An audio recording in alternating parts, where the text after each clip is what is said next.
얼마 전에 어떤 목사님의 글을 하나 읽게 되었는데요. 그 목사님은 서울에서만 나고 자라왔던 목사님이었다고 합니다. 어느 날 이제 전라도로 집회를 가게 되었는데요. 그 집회 전에 이 장로님들, 권사님들, 교인 몇 분들과 밥을 먹는데 이 교인분들이 뭐만 하면 다들 이렇게 말을 했다고 합니다. 아이고 은혜. 오늘 찬양과도 비슷한데요. 밥이 나와도 은혜. 실수를 해도 은혜. 듣기 싫은 말을 들어도 은혜라고 얘기했다고 합니다. 그래서 서울 목사님이 생각을 했죠. 와, 여기 분들은 말끝마다 은혜라고 하시네. 이 교회는 정말 은혜가 폭발하는구나. 오늘 설교가 정말 잘 되겠다. 그런데 말이죠, 은혜라고 하는 분들의 표정이 그렇게 썩 좋지 않았다는 겁니다. 그래서 너무 이상해서 그 교회 담임 목사님께 조심스럽게 물어봤대요. 목사님, 여기 분들은 왜 이렇게 은혜 하세요? 그랬더니 그 담임 목사님께서 한숨을 푹 쉬시면서 이렇게 말씀하셨다고 합니다. 아이고 목사님, 그거 은혜 아니고 웜해예요 라고 해서 이게 먹힐 줄이야. 감사합니다. 우리 찬양대 감사합니다. 네, 그 순간 이 서울 목사님이 깨달았다고 하는 거죠. 아, 내가 착각했구나.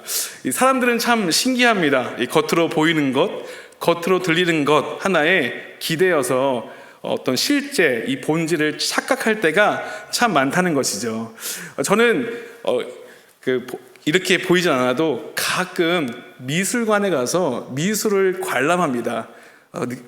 믿어지지가 않으시죠? 네. 그런데 저는 이 미술을 보는 이 소양이 좀 부족해서 저의 관람 시간은 정말 짧거든요. 그래서 이게 뭐지? 하고 쓱 지나가는데, 특히 제가 이 짧은 소양에 이해를 좀 못하는 미술이 있는데 바로 추상화라는 미술입니다. 제가 대표적인 작품을 하나 지금 소개해드리려고 하는데요. 이미지 띄워주시면요, 이 대표적인 추상화 작가 마크 로스코의 작품을 보면 딱 보십시오. 이해가 되십니까? 오렌지와 노랑이라는 작품인데요. 보면 어떤 느낌이 드십니까? 제가 이 그림의 설명을 보니까 이런 거라고 합니다. 이 감정과 이 정신의 복잡성을 탐구하고 세계의 상호작용과 미적 경험을 강조하는 특징을 보여준다라고 하는데요. 제 짧은 소양으로는 저희 딸이 좀 더 잘 그리는 것 같은데 이런 회개망측한 이 생각을 좀 하게 되었습니다. 색 두세 개를 단순하게 이 배치를 해 놓았을 뿐인데, 희한하게도 이 그림을 볼 줄 아는 분들은 거기서 깊은 이 감정을 느낀다는 것이죠. 때로는 슬픔을, 때로는 침묵을, 또는 위로를, 또 어떤 부르심 같은 것들을 느낀다고 합니다. 그것이 바로 추상화의 매력이라고 할 수 있겠는데요. 여러 가지 글들을 찾아보니까 형상들은 사라지고 흐려졌는데 어떤 이 그림이 주는 이 본질은 더 선명하게 보인다는 것이죠. 보이는 건 적지만 보이지 않는 것은 더 강해진다는 겁니다.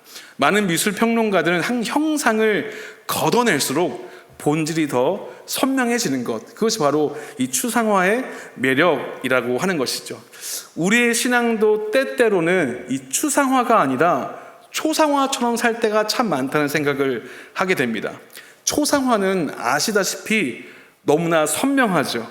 얼굴, 표정, 이 분위기까지 이 모든 것이 자세하게 드러나 있습니다. 우리의 삶도 그런 것 같죠.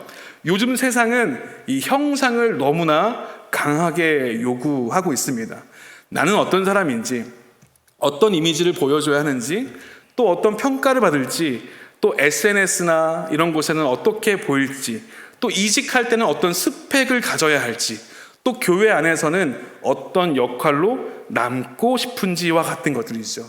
어쩌면 이런 형상이 선명할수록 이 사람들은 안정감을 느끼기도 하는 것 같습니다. 그런데 문제는 이 형상이 선명할수록 하나님의 형상이 종종 흐려질 때가 있다는 겁니다. 예배는 드리고 있지만 하나님의 형상이 아니라 내가 만든 형상으로 살아갈 때가 참 많다는 거죠. 남들에게 보여주고 싶은 이미지, 또 내적인 어떤 불안과 염려를 감추기 위한 행동들, 또 자존심과 인정욕의 어떤 두꺼운 흐름들이 그런 것들이죠. 눈에 보이는 것들은 명확한데 정작 하나님의 형상은 희미해지고 있는 것 같진 않습니까? 오늘 우리가 본 이 성경의 시대, 이 예수님의 시대도 그와 같다는 생각을 했습니다. 겉모습과 체면, 그리고 사람들에게 보이고 싶은 이미지, 이런 형상이 너무나 선명했기에 하나님의 본질이 이미 흐려진 상태였던 것이죠. 그래서 오늘 본문에서도 그 형상에 집착하는 사람들이 나옵니다. 바로 바리새인들과 헤롯 당원들이었죠. 그들은 예수님께 묻습니다. 가이사에게 세금을 내야 합니까? 말아야 합니까? 이 질문은 정치적인 질문처럼 보이지만 본질은 형상의 질문입니다. 이 당시 로마 동전에는 이 가이사의 얼굴이 새겨져 있었죠. 그 얼굴도 단순한 초상화가 아닙니다. 이 동전은 황제의 것, 황제는 신의 아들과 같은 어떤 본질에 관한 이야기였던 것입니다. 앞서 말씀드렸던 형상이 선명하면 이 본질이 흐려진다와 같은 것들은 이 추상화의 세계에서 형상이 지워질 때 이 본질이 드러난다라고 하는 진리를 우리에게 보여주고 있습니다. 그런데 오늘 이 예수님의 시대, 이 본문의 사람들은 정반대로 살아가는 모습을 우리에게 보여주고 있죠. 이 본문 13절을 보시면 13절의 초반에 이렇게 기록되어 있습니다. 그들이 예수의 말씀을 책 잡으려 하여. 이 바리새인들과 헤롯 당원들은 예수님께 배우고 싶어서 오고 있는 것이 아니었죠.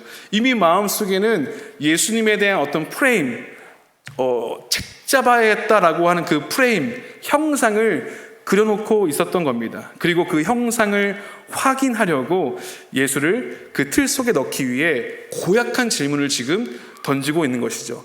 근데 그 고약한 질문을 던지기에 앞서 참 고약한 게 예수님에 대한 칭찬을 먼저 늘어놓습니다.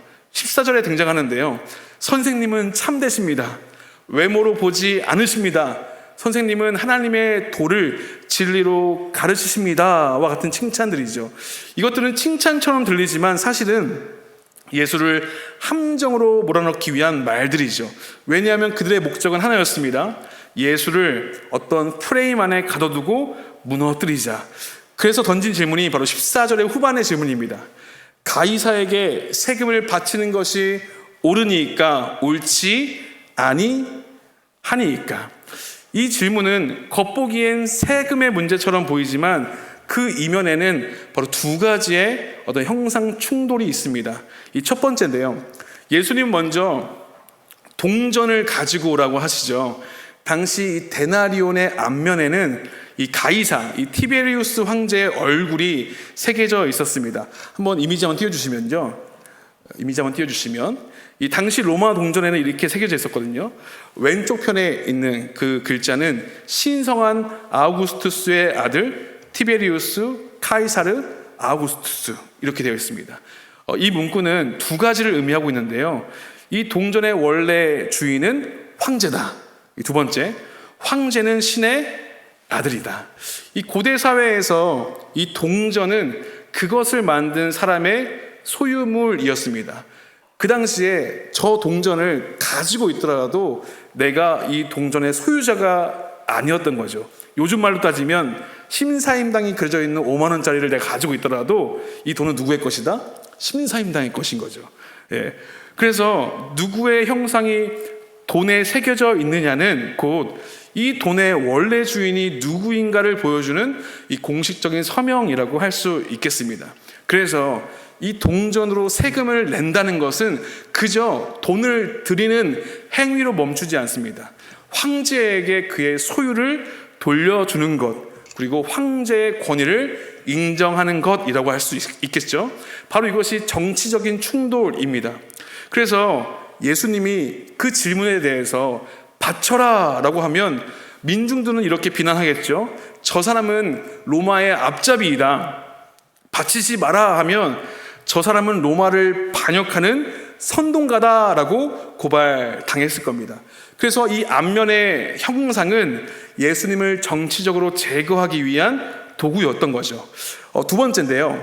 방금 이미지 한번 더 띄워주시면 이 데나리온 뒷면, 이 오른쪽 면에 있는 이 글자에는 어떤 글자가 담겨져 있냐면, 이 가운데 있는 그림은 이 황제의 어머니 리비아가 어떤 평화의 여신으로 앉아 있는 모습인데요.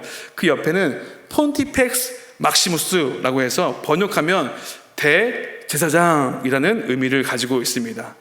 여기서 황제의 어머니가 평화의 여신으로 묘사되고 있지만, 여기서 이 대제사장의 칭호는 이 카이사를 가리키는, 황제를 가리키는 말이 되겠죠. 이 말은 이렇게 이해가 됩니다. 황제가 너희의 제사장이다. 황제가 중보자다. 황제가 평화를 준다라는 의미이겠죠. 이것은 당시 유대인에게는 신학적인 모독이었습니다. 유일한 대제사장은 하나님이 세우신 사람이죠. 하나님의 영광과 임재를 대표하는 자리가 바로 대제사장입니다. 그런데 이 동전은 이렇게 선포하는 겁니다. 하나님이 아니라 가이사가 너희를 구원한다. 그러니까 이 질문은 단순히 세금 드려도 됩니까?가 아니라 우리가 이 황제의 형상, 이 황제의 신적 권위를 인정해야 합니까? 하나님의 형상이냐 가이사의 형상이냐라고 하는 두 형상의 정면 충돌이라고 할 수 있겠죠. 그런데 말이죠, 이 바리새인과 헤롯 당이 이런 함정 질문을 하자 예수님은 데나리온 하나를 가져오라라고 말합니다. 예수님께서 이 말을 마치기도 전에 그들은 곧바로 동전을 꺼냅니다. 바로 16절의 첫 단어가 이렇거든요. 가져왔거늘. 이 말이 어떤 의미겠습니까? 예수님께서 동전을 가져와라 라고 했는데 그들이 곧장 가져왔다는 것은 그들도 이미 그 동전을 가지고 있다 없다? 있었다라는 거죠. 황제의 신적 권위를 인정하는 그 동전, 그 형상의 문제가 예수님의 질문의 문제로 멈추는 것이 아니라 이미 바리새인과 헤롯 당의 문제이기도 했다는 겁니다. 바리새인은 종교적으로 이 동전을 거부해야 한 사람임에도 불구하고 정작 그 돈을 지니고 있었던 사람들은 바로 바리새인들과 헤롯 당원이었다는 것이죠. 그러니까 말로는 하나님을 말하지만 삶은 이미 황제의 형상에 사로잡혀 있었던 사람들이 바로 바리새인과 헤롯 당원들이었다는 겁니다. 사랑하는 성도 여러분, 이러한 갈등은 2000년 전 예루살렘에서만 일어난 이야기가 아닐 겁니다. 오늘도 우리가 그 형상에 붙들려 살고 있기 때문입니다. 형상은 단순히 우상의 문제가 아니죠. 이 형상이라는 것은 내가 보여주고 싶은 나, 그리고 그러한 형상들은 우리의 삶에 가득합니다. 우리가 가지고 있는 형상들이 무엇일까라고 곰곰이 묵상해 보니까 한 3가지 정도를 정리해 봤는데요. 첫 번째는 이 가정 안에서 지켜야 한다고 느끼는 이미지가 있다는 생각을 했습니다. 이 말씀 묵상하면서 저희 아버지가 좀 많이 떠올랐는데, 저희 아버지도 집안에서 지켜야 할 체면이 있더라고요. 뭔지 아시죠? 네. 항상 아버지가 들어오시면 따뜻한 밥이 준비되어 있어야 하고, 그리고 아버지가 들어오실 때까지 이 자식은 이제 잠을 자지 않고 기다렸다가 아버지 오셨습니까? 라고 하는 아버지를 좀 존중해 드려야 되는 어떤 체면도 있었던 것 같습니다. 또 어떤 것이 있었나 좀 생각해 보면, 아버지가 분명히 연약한 분일 텐데 이 가정 안에서는 흔들리지 않으려고 부단히 노력했던 모습을 많이 목격했던 것 같습니다. 분명 이 상황이 저의 상황이었다면 힘들어서 지쳤을 텐데 집안에서는 항상 강한 척했던 제 아버지가 생각났던 거죠. 그러한 것들이 어떤 우리가 붙들고자 하는 형상이 아닐까 생각이 듭니다. 이 바라기로는 그러한 체면을 우리가 가지고 있지만 이 예배 공간 속에서 하나님 앞에 그 모든 체면을 내려놓고 은혜와 위로가 있기를 간절히 소망합니다. 이 두 번째는 어떤 사회적인 체면과 역할의 형상이 있다는 생각을 했습니다. 이 직장에서, 동창 모임에서, 또 지인들 앞에서 나 잘 살고 있다, 나 아직 영향력 있다, 내 인생 괜찮다, 이런 형상에 매달리기도 하는 거죠. 저도 이제 신대원에서 공부를 하면서 신대원 졸업한 우리 저희 동기 친구들이 다 목회를 하는 건 아니거든요. 그러다가 어느 날 이제 같이 공부했던 어떤 친구가 이제 목회를 그만두고 이제 어떤 일에 뛰어들기 시작했는데, 분명 저랑 그 반지 앞방에서 밤에 늦게 간신히 라면 끓여 먹고 그렇게 했던 친구가 갑자기 볼보 외제차를 끌고 오는 거예요. 너 왜 이렇게 변했니? 라고 했더니 어떤 사업을 했는데 갑자기 대박이 나서 잘 됐다고 하는 겁니다. 제가 부러웠을까요? 안 부러웠을까요? 네, 부러웠습니다. 네. 살짝 부러웠는데 그래도 또 어떤 그 자긍심을 가지고 또 살아야 되지 않겠습니까? 그러면서 나 아직 꿀리지 않아, 나 아직 영향력 있어, 내 인생 괜찮다라고 하는 이런 형상들에 사실은 많이 매달리게 되고 있는 거죠. 그래서 부단히 노력하다 보면은 정작 하나님 앞에 있는 진짜 나의 모습은 무엇일까라고 잃게 되는 적도 있는 것 같습니다. 마지막은 바로 신앙의 형상인 것이죠. 종교적인 이미지입니다. 신앙 안에서도 우리는 모르게 어떤 형상을 만들기도 하는 것 같습니다. 겉으로는 믿음이라고 하면서도 어느 순간 그 믿음이 내가 생각하는 믿음의 틀이 되어버리는 경우가 참 많은 거죠. 주님의 말씀 안에서, 그 은혜 안에서 생겨나는 것이 아니라 어떤 고립되고 고여져 있는 어떤 프레임 안에서 우리의 믿음이 정착될 때가 정말 많은 것 같습니다. 그런데 어느 순간 교회 안에서의 역할, 또 사람들의 기대, 내 스스로 만든 어떤 신앙적인 이미지가 예수님을 삶의 주인이 아니라 그저 손님으로 만들어버리는 경우도 종종 있는 것이죠. 이렇게 형상이 절대화가 되면 우리는 하나님의 형상을 잃어버리게 됩니다. 다른 형상에 갇히고 다른 형상을 두려워하고 다른 형상에 의해 판단받게 되는 거죠. 다시 말해, 형상에 붙들리게 되면 본질을 잃게 되는 겁니다. 이미지에 매달리면 하나님이 흐려지는 겁니다. 이것이 바로 오늘 우리가 읽은 이 본문의 갈등입니다. 예수님 시대의 사람들은 정치적인 형상, 종교적 형상 속에서 진리를 보고 있지 못한 것이죠.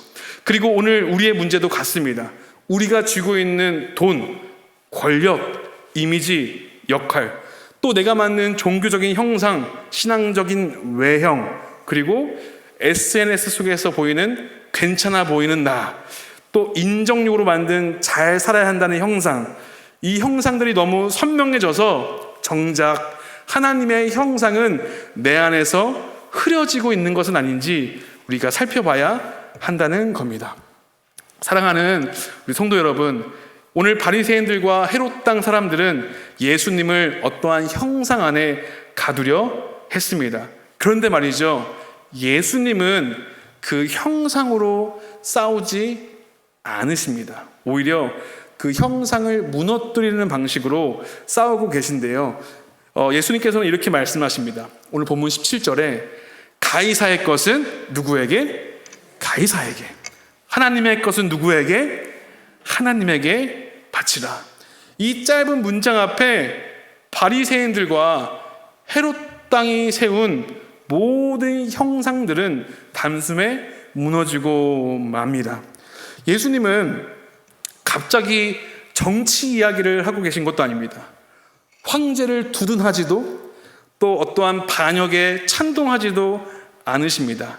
대신 이렇게 말씀하시는 거죠.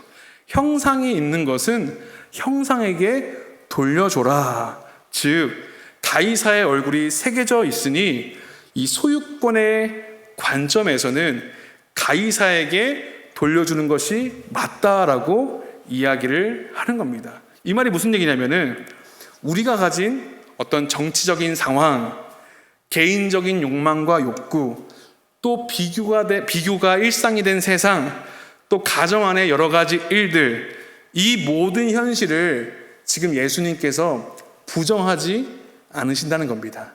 이것은 우리가 실제로 삶 속에서 겪고 있는 수많은 부딪힘과 그 일들을 예수님께서 그저 무시하고 계시지 않다는 겁니다. 그거를 지금 인정해주고 있다는 거죠. 돈에 의해서, 상황에 의해서, 자녀에 의해서 그렇게 살아가는 것들을 지금 예수님께서 알고 계시다는 겁니다. 오히려 예수님은 그보다 더 큰 질문으로 우리를 초대하고 있다는 겁니다.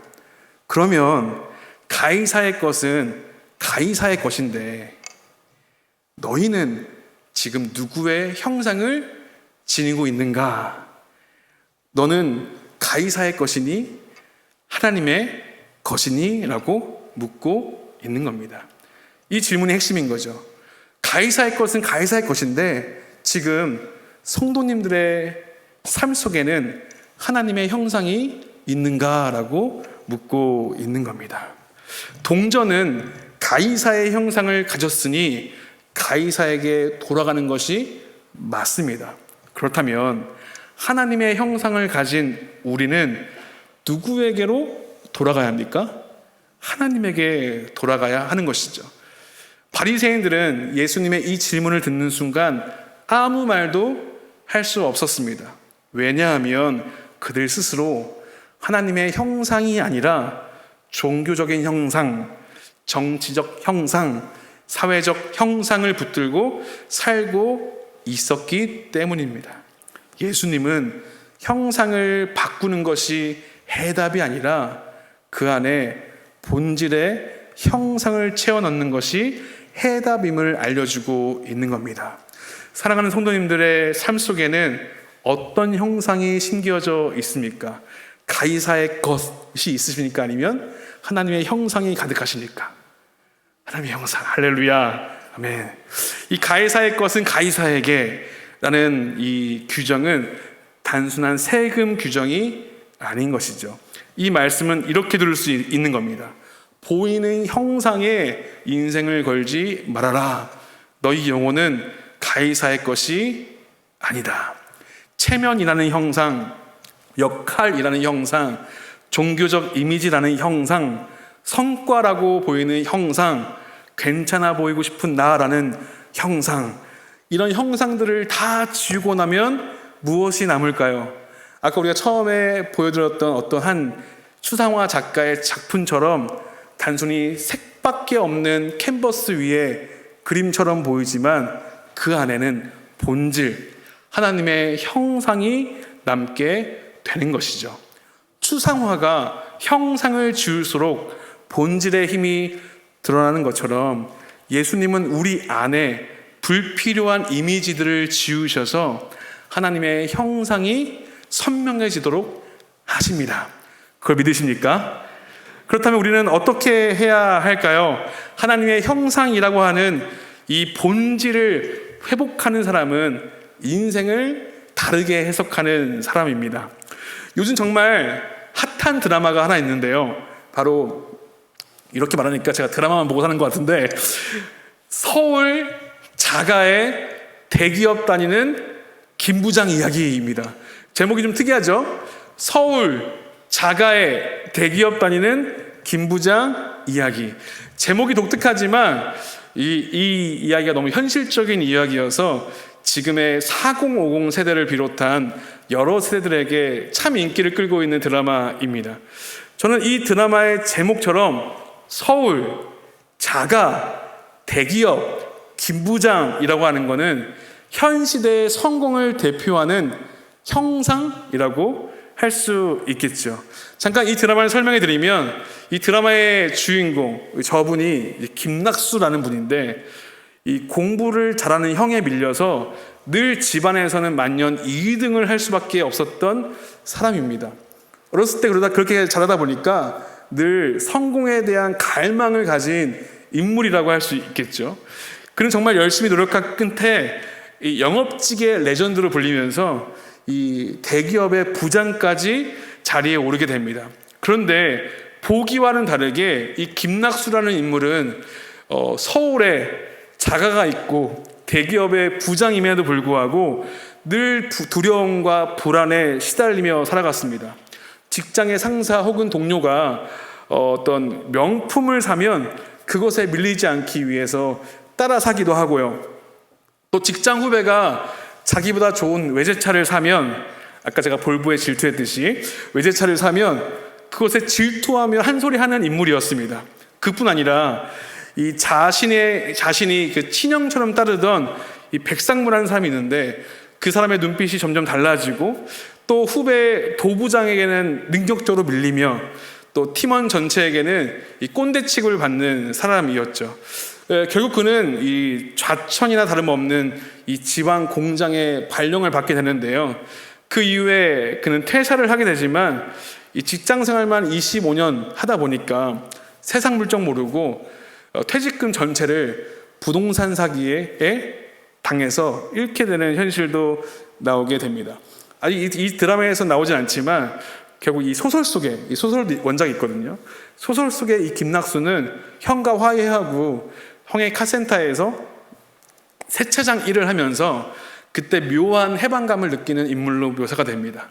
이 차를 닦으면서 자기에게 불필요하게 붙어 있었던 형상들, 서울, 자가에, 대기업 다니는 김부장, 또 자녀의 어떤 것들, 그런 것들을 씻겨내면서 자기 존재의, 인간 존재의 진짜 본질을 찾게 되는 겁니다.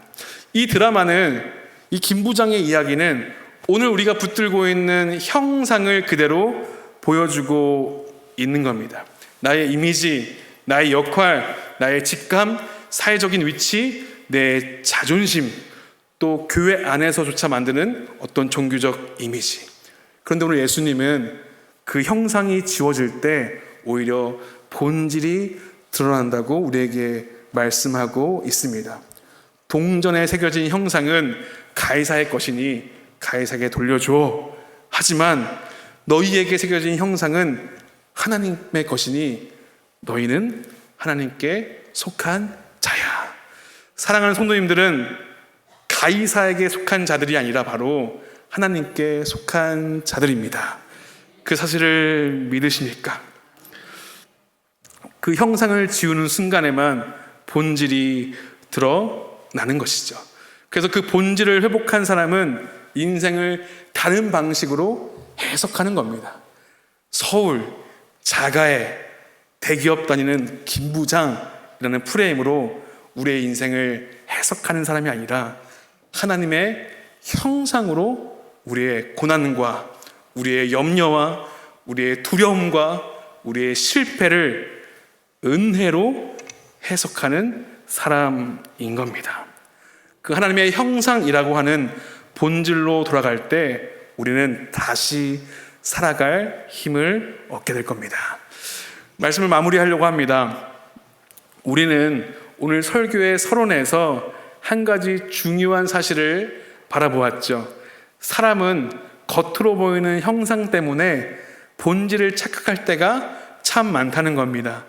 그 서울에서만 살았던 목사님이 우음회를 은혜로 들었던 것처럼 추상화를 볼 때 형상이 보이지 않으면 불안해하면서도 형상이 사라진 그 자리에서 더 깊은 본질이 드러났던 것처럼 우리의 신앙과 삶도 형상이 너무 선명해서 하나님의 형상이라고 하는 본질을 놓치는 순간이 어찌나 많은지요. 그래서 오늘 예수님께서는 우리 성도님들의 인생에 질문하십니다. 그럼 너희는 누구의 형상을 지니고 있느냐? 동전 위에 가이사 형상은 지워지지가 않죠. 우리의 삶의 문제와 어려움, 또 내가 가지고 있는 모든 두려움과 염려도 결코 지워지진 않습니다. 하지만 예수님은 그것을 가이사의 것이니까 가이사에게 돌려주면 돼 라고 이야기를 하는 거죠. 하지만 우리 존재에 새겨진 하나님의 형상은 그 어떤 이미지도, 그 어떤 실패도, 그 어떤 두려움도 지울 수가 없습니다. 그래서 우리는 결단하길 소망합니다. 내가 붙들고 있는 형상, 그 하나를 하나님 앞에 내려놓는 것이죠. 그리고 우리가 하나님의 형상을 지닌 사람이라는 그 사실을 기억하고 믿음으로 담대히 살아가는 그 결단이 있는 밤 되기를 주님의 이름으로 축복합니다. 설교를 한 문장으로 요약해 봤습니다. 형상은 지워질수록 불안해지지만 본질은 회복될수록 자유해집니다. 믿으십니까? 형상은 지워질수록 불안해지지만 본질은 회복될수록 자유해집니다.